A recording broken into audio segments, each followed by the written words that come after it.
Now, we start with breaking news. The new jobs report and the president's tariffs are dragging down U.S. markets at this moment. Target is laying off more employees from its corporate headquarters around the Twin Cities. Kelly, this is a really important warning from Walmart here. Its CEO saying they just can't absorb all the higher prices from tariffs. What if I told you your favorite stores might not survive the next few years? McDonald's, Target, even Macy's, icons of American life, are now struggling in ways most people haven't noticed. Food prices have jumped by over 40% in just 6 months. Stores are closing quietly. And the reason? It's not what you think. It all starts with tariffs, 35% to 50% on goods from Canada, Mexico, and Asia. That's made basic operations more expensive, and now businesses and shoppers alike are paying the price. McDonald's used to be a go-to for a quick, cheap meal. A $6 Big Mac combo was once a reliable staple. Now, that same meal costs up to $15 in California. Why? Ingredients like beef, cooking oil, and cheese packaging, all hit by tariffs.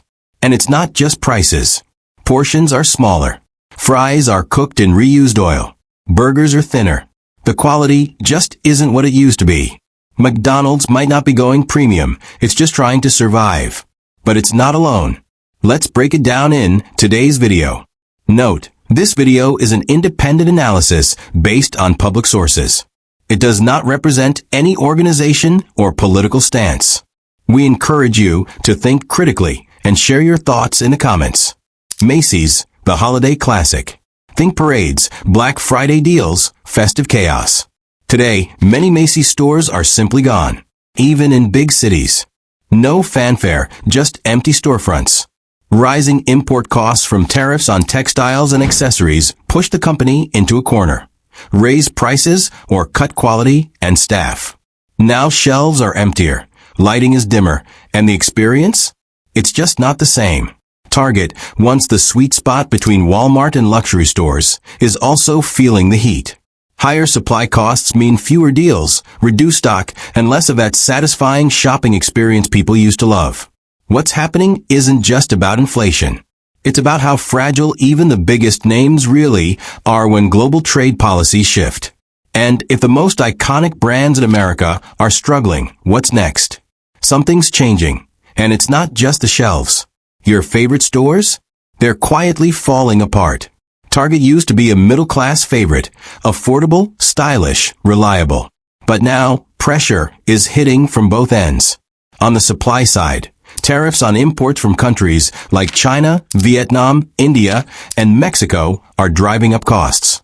Products are missing, private label lines are delayed, and seasonal deals that once drew crowds? Cut back. On the demand side, shoppers are pulling back. Budgets are tighter. People are skipping impulse buys. Even when they come in, they don't browse. They buy what they need and leave. That's showing up in the stores. Fewer staff, sloppy displays, missing labels, shorter hours, and shrinking morale. What once felt like a bright, happy place now feels cold. Target's magic formula, fair prices, good experience, and trust, is cracking. Not all at once, but piece by piece. It's not a crash, it's a slow fade. Easy to miss, unless you're looking closely. And it's not just Target. Wendy's used to stand out in fast food. Fresh, never frozen meant something. Thick burgers, crispy lettuce, real cheese. But now, prices have climbed to $11 to $14 for a combo. That's not cheap, and it's not premium either. Customers are noticing the difference. Thinner patties, wilted lettuce, cheese that doesn't melt. Some say it still looks the same, but tastes different. Quiet changes that feel like a letdown. And behind it? Tariffs again, on beef from Canada and cooking oil from Mexico. With less buying power than big chains, Wendy's may be quietly cutting corners. Some reports say they've used frozen beef in certain areas, without saying a word. That kind of silence? It damages trust. In fast food, consistency matters more than perfection. If every visit feels like a gamble, people start looking elsewhere.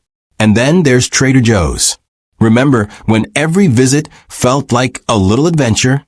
Imported chocolates, exotic spices, unique wines. Now, those once special shelves are full of gaps, or bland replacements. Cheeses from Italy, sauces from Thailand, wines from Argentina, all quietly gone. Why? Tariffs and shipping delays from the EU and South America. No announcements. No heads up. Just missing. Trader Joe's model, small batches, niche suppliers, used to be a strength. But when the chain breaks, they can't just swap in new stock like Walmart or Costco. And since they don't sell online or offer delivery, if your favorite item's gone, you're out of luck. Loyal shoppers are starting to feel the sting. Driving miles for one thing, only to leave empty-handed. It adds up. Like any relationship, when one side stops showing up, the other starts walking away. These aren't just retail problems. They're signs of a bigger shift, one that's hitting the middle class hard. Familiar brands losing their magic, not in a bang, but in a whisper. Are we witnessing the slow death of trust in American stores? Many remember the quiet comfort of a Safeway store. Never too crowded, always just right. Fair prices, steady service, and reliable quality.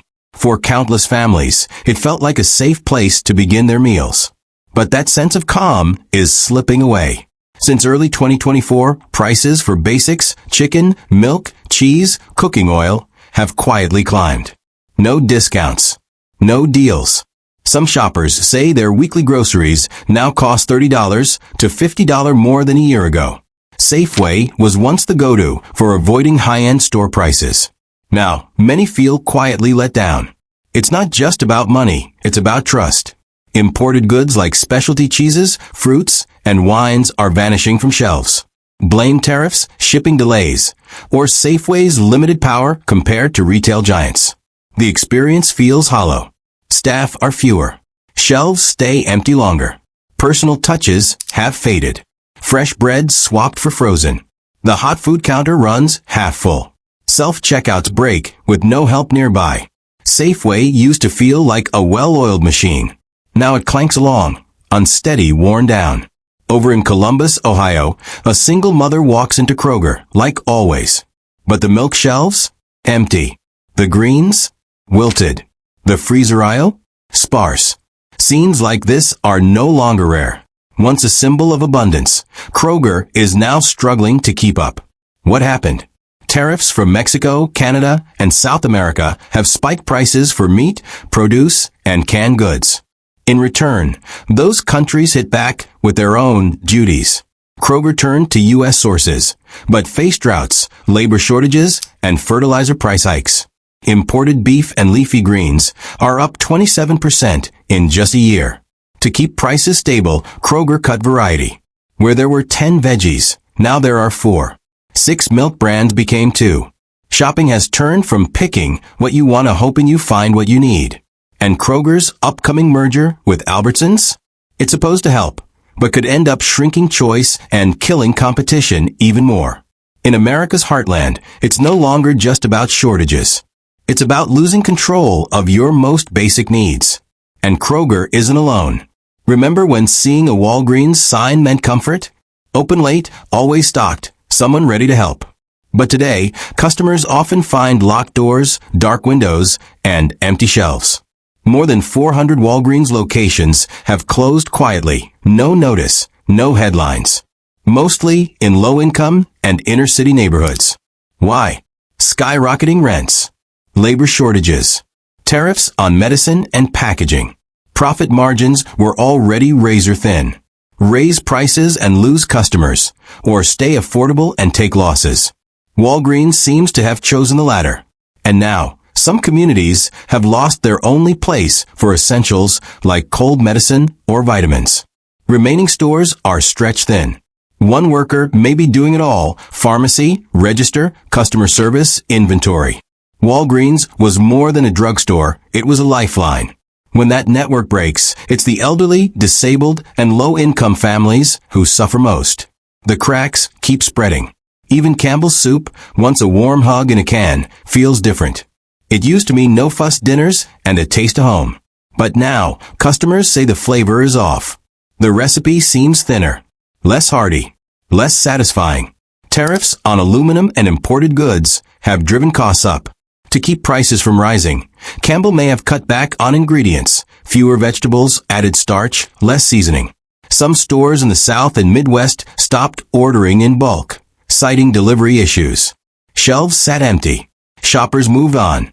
And the risk for Campbell isn't just losing money, it's losing trust. Even Dollar General, the last hope for many small towns, is slipping. For years, it's been the only option for miles. But now customers are asking, why is cereal here more expensive than at a Walmart 2 states away? Prices on basics like milk, noodles, and canned goods are up 15 to 28%. Tariffs and local inflation are hitting hard. Fuel and transport costs make restocking rural stores harder and slower. With limited staff, sometimes just one person doing it all, products pile up, go unstocked, or don't arrive at all. Shoppers often say it feels like walking into an abandoned store. This isn't just a Dollar General problem or a Walgreens problem. McDonald's, Wendy's, Target, Safeway, many American giants are quietly cracking under pressure. Tariffs, labor issues, rising costs, shaky supply chains.